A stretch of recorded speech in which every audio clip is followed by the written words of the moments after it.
I'm Bruce Bugbee, president of Apogee Instruments, and this is part of an ongoing series of principles of environmental measurement. Today we're going to talk about measuring light for plant growth in just a short talk, and in particular in this talk we're going to focus on measurements of light for humans or for people and measurement of light for plants. Now, meters to measure light for plants are more expensive than meters to measure light for people, so people often buy the lower cost meters to measure light for people and then use them to measure light for plants. This can result in significant errors if you don't understand the principles, and we're going to go through these. Here's an example. This is a meter to measure light for people.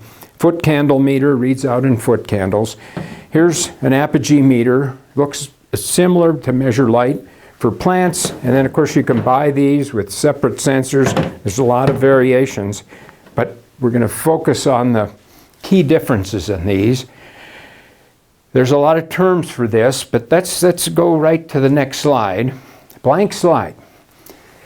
First, I'm going to draw a line, and we're going to put 400 and 700 nanometers on this line. In between this region are all the colors of light. We go from over here as UV, and then we go to blue, green, GRN, red, and then right after this is infrared, and we can't see infrared and plants can't see it. So both plants and people see blue, green, and red light. Here's the difference. If we draw a curve of how well we can see the different colors of light, it looks like this. It's a bell-shaped curve like this. See if we can get that coming down okay. We see green light more than 10 times better than either blue or red light. Now this is designed with people looking in a box at dim light, and you don't really, it's not intuitive, but green light looks very bright to us, and blue and red, we have to turn up the intensity so we can see them. So it's a big difference. Now, plants see all these colors equally. So here's plants, and here's people, humans right here. Now this is lux and foot candles, FC. These are all the same thing for people. Very different shapes of curves. As long as the colors didn't change, you could measure one and predict the other from it, but the colors do change when we go from different kinds of light sources. Light for plants is also the same light for any photosynthetic organism. That includes coral in an aquarium. We're not interested in the colors of light that humans see. We're interested in the colors of light that plants see. So, as a dramatic demonstration of this, we went to my laboratory at Utah State University, where we're doing research on multiple colors of light for plant growth, and we're going to compare quantum meters that measure light for plants with foot candle meters that measure light for people, and see the extent to which we can convert back and forth. So let's take a trip to the lab with this next video and see what this looks like. So, okay, let's see if you could see all the chambers there.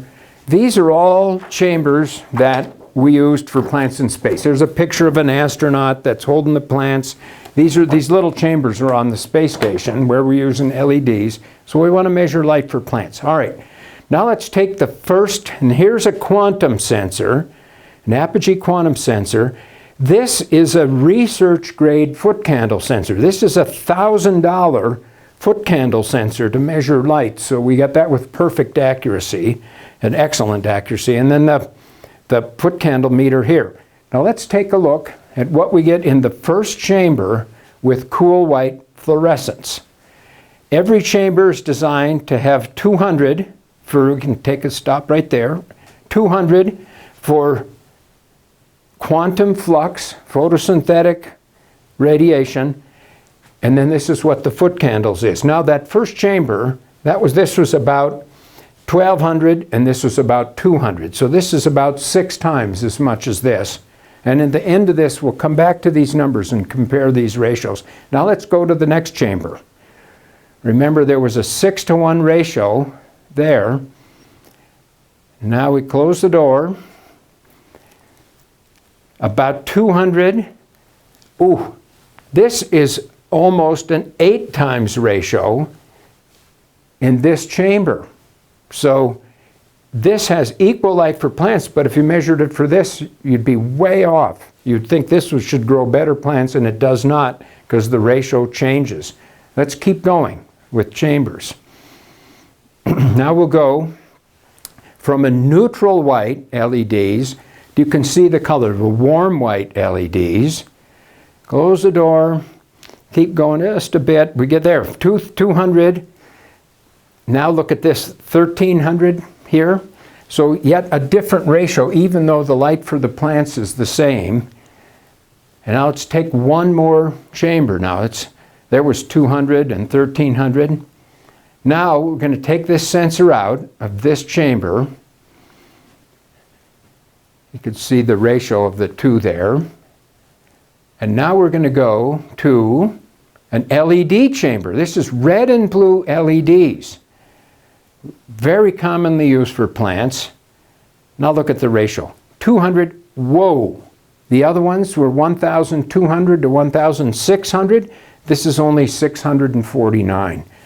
A Footcandle meter dramatically undermeasures LED lights in their blue and red LEDs. And that shouldn't be surprising because humans don't see red and blue light very efficiently. What we see is green light. So particularly if there's any LEDs, Footcandle meters have huge errors.